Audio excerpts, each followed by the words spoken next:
Bueno, para empezar un poquito, les voy a contar de qué se va a tratar este curso.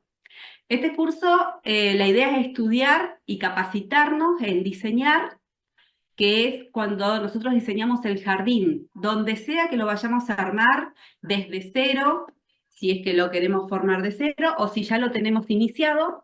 La idea es construirlo diseñándolo. Lo primero que hay que hacer es diseñar un espacio para que después crezca como tiene que ser, para que los atractivos ornamentales se puedan destacar, para que ninguna planta tape a la otra, para que sea un diseño y un cantero bien apreciado en todas las épocas del año. Porque, por ejemplo, nosotros tenemos canteros de rosas que son muy bonitos en verano, primavera, pero ¿qué pasa en el invierno? Quedan totalmente pelados.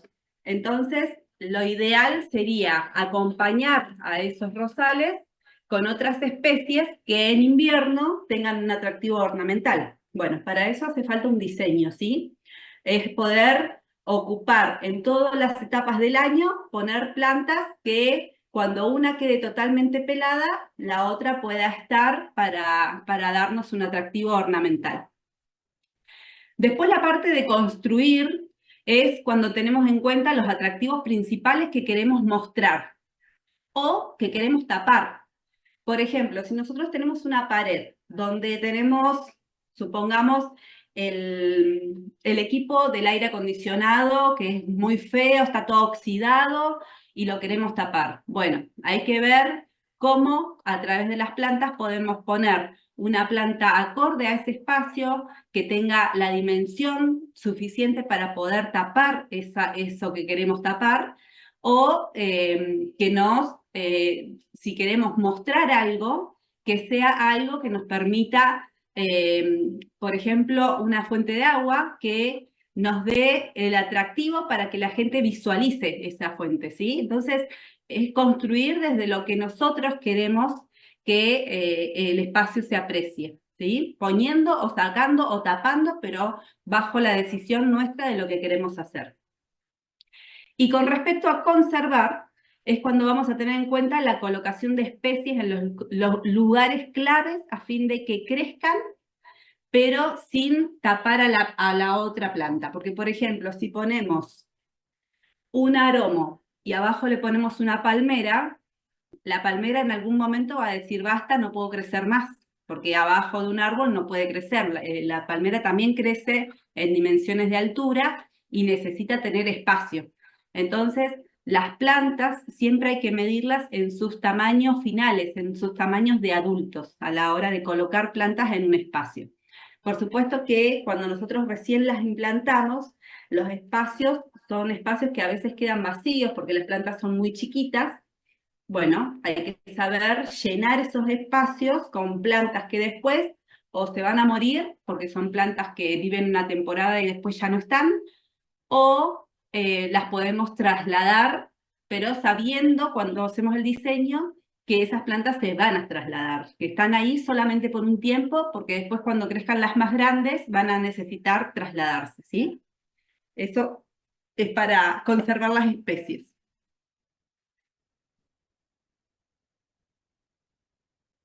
Ahí.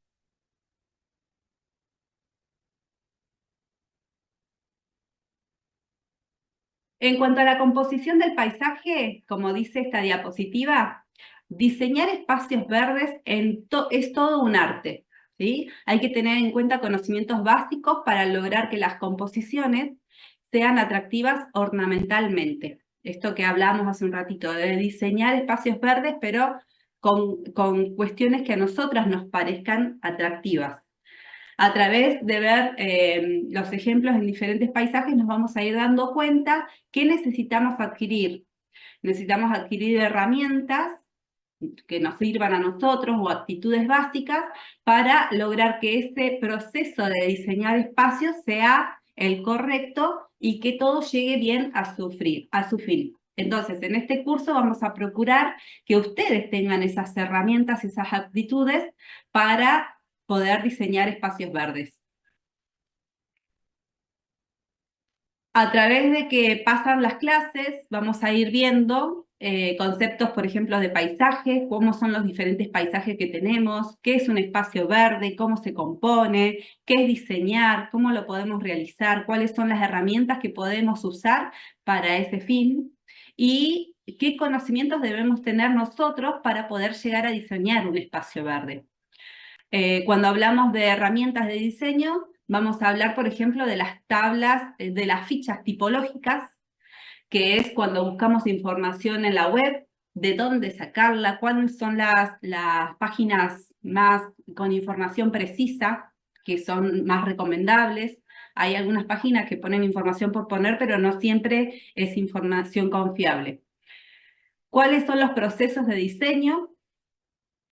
Por ejemplo, saber cómo buscar en la web los mapas de terrenos que vamos a diseñar, cómo pensar en cuanto a las plantas necesarias para colocar en los terrenos que tenemos que plantear, cuánto espacio verde de césped es conveniente usar, cuánto de cantero, dónde podrían ir las plantas según la sombra o el sol que tenemos en el espacio, dónde está el norte, dónde está el sur, porque eso es importante para saber el tema de la luz y de los vientos. Así que bueno, hay un montón de herramientas que tenemos que ir conociendo. Y bueno, acá vamos a arrancar un poquito toda la teoría de hoy, que vamos a empezar a hablar del paisaje. ¿Cómo son los paisajes que nos rodean? ¿Cómo se pueden diseñar? ¿Sí? Para empezar a hablar del paisajismo. ¿El paisaje qué es? Si buscamos la palabra en el diccionario, vamos a encontrar que paisaje es una extensión de tierra o terreno vista desde un lugar determinado, desde donde nosotros como espectadores podemos ver ese paisaje. Puede ser que estemos parados arriba de la montaña y miramos el paisaje a lo lejos, o puede ser que estemos caminando sobre una vereda de una calle y estamos viendo un paisaje urbano, ¿sí? Que también es un tipo de paisaje, desde la transitabilidad de la calle. El espacio público se denomina espacio público al espacio o propiedad estatal, ¿sí? El dominio de uso público. Es un lugar donde cualquier persona tiene el derecho de circular en paz y armonía, donde el paso no puede ser restringido por criterios de propiedad privada, y ni siquiera porque alguien le ponga un cartel de reserva gubernamental. No se puede, ¿sí? Todos tenemos derecho a transitar por ese lugar público. El lugar público abarca, por regla general, las vías de tránsito donde circulamos habitualmente, que son las calles, las plazas, las rutas, las zonas de los edificios públicos, como las bibliotecas, las escuelas, los hospitales, las comisarías, las paradas públicas de transporte, que es donde, por ejemplo, tomamos los trenes, los que están en ciudades grandes, o los colectivos. Y después tenemos las plazas, los parques, los espacios naturales, los parques protegidos, las áreas protegidas, los grandes parques protegidos que tenemos en la República Argentina, y bueno, todo lo que es de propiedad pública. Los espacios urbanos se dividen en 4 variables. Tenemos las propiedades públicas, que son de uso público o si no de uso privado, ¿sí? Las propiedades privadas pueden ser de uso público o de uso privada también. Lo que sucede hoy en día con las transformaciones actuales de las áreas rurales hacia las transformaciones que se hacen en barrios, la gente tiene una chacra y de repente las chacras no se usan más, o sea, dejan de producir y en poco tiempo, en breve, se van a transformar en barrios. Entonces ese espacio verde que había se transforma en barrios y es cuando se realizan la planificación urbana del barrio, ¿sí? En estos momentos, el error que se comete es que no se tienen en cuenta los parámetros significativos que tiene que tener un área verde dentro de un barrio. Un área verde, un área ecológica, las reservas para vivir adecuadamente no tanto de nosotros, sino de toda la fauna, la vegetación que había en esa chacra que ya no está. Hoy en día, cuando se planifican los barrios, Los planificadores o los urbanizadores primero piensan en cuántos lotes le van a sacar a la chacra y después ven, según las normativas que haya vigentes, qué espacios verdes tienen que cumplimentar. Cuando tendría que ser al revés, tendría que primero entrar a la chacra, primero tendría que intervenir la persona representante de medio ambiente para ver dónde poner los espacios verdes, cuándo espacio verde se va a utilizar, para poder lograr una conectividad ecológica para hacer corredores biológicos y que eso se pueda mantener. Y después tendrían que entrar los arquitectos para ver cuánto le queda a ellos para hacer el uso de las propiedades privadas, ¿no? De las casas. Pero bueno, esto funciona al revés y es por eso que cuando edifican un barrio, cuando hacen un barrio, planifican, queda una plaza en una esquina, la otra plaza en la otra punta del barrio y eso no se conecta nunca, o sea, no hay un corredor biológico para que los animales que están en una punta se puedan conectar con la otra. Y es cuando se corta, porque eso es importantísimo, tener un corredor biológico para el uso de todos, pero más que nada para el uso de la fauna y la flora que hay y las aves que hay, y nos hace bien a todos biológicamente, ¿no? Greenpeace tiene una regla, ellos parten de que el área verde mejora la salud de la población, ¿sí? Todas las ciudades, dice Greenpeace, tendrían que tener una regla que se llama 330-300.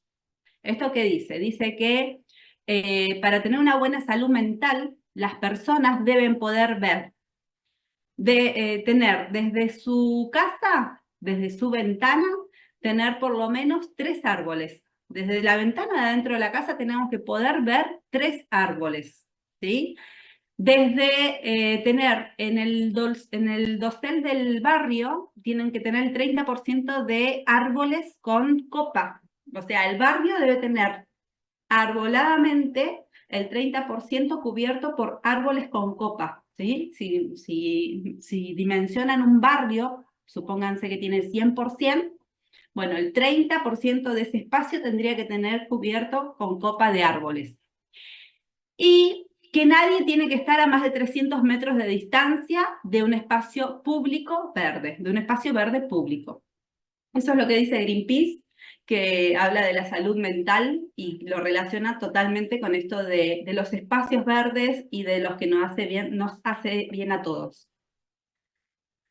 Volviendo a los usos, entonces un ejemplo de los usos de espacios públicos de uso privado es, por ejemplo, las oficinas gubernamentales, ya sean municipales, del Estado o de la Nación. Por supuesto, en los espacios privados, de uso privado, son las viviendas. Acá yo les puse unas fotos de espacios públicos que tenemos las calzadas, que en esta calle ustedes pueden ver si alguien conoce la ciudad de San Martín de los Andes, en la provincia de Neuquén. Yo soy de Neuquén, no les dije eso. Acá tienen una calle que es utilizada como tránsito a la izquierda y a la derecha tienen la misma calle que se utiliza para hacer una feria los fines de semana y bueno, eso es en cuanto al espacio público con autorización para poder usarla. Y abajo les puse veredas también de un parque y reservas fiscales. Todos estos son espacios públicos. Todos ellos tienen indicadores. Los indicadores son, en cuanto a la zonificación, los retiros de frente, retiros laterales, los edificios que tienen al costado y todos tienen, por ejemplo, en San Martín de los Andes, el tema de las alturas máximas o mínimas de edificación. Bueno, que esto existe en todas las ciudades, ¿sí? Estos son todos paisajes urbanos. En estos espacios privados de usos públicos, acá tenemos, por ejemplo, los shoppings, las galerías, los restaurantes, los teatros, ¿sí? Esto es para que ustedes vean qué tipo de espacios tenemos, pero son todos espacios que podemos nosotros intervenir desde el área de espacios verdes. La calidad y la cantidad de espacios públicos hace directamente a la calidad de vida de una ciudad. Y qué mejor que el espacio público sea intervenido con espacios verdes para que la población lo pueda disfrutar.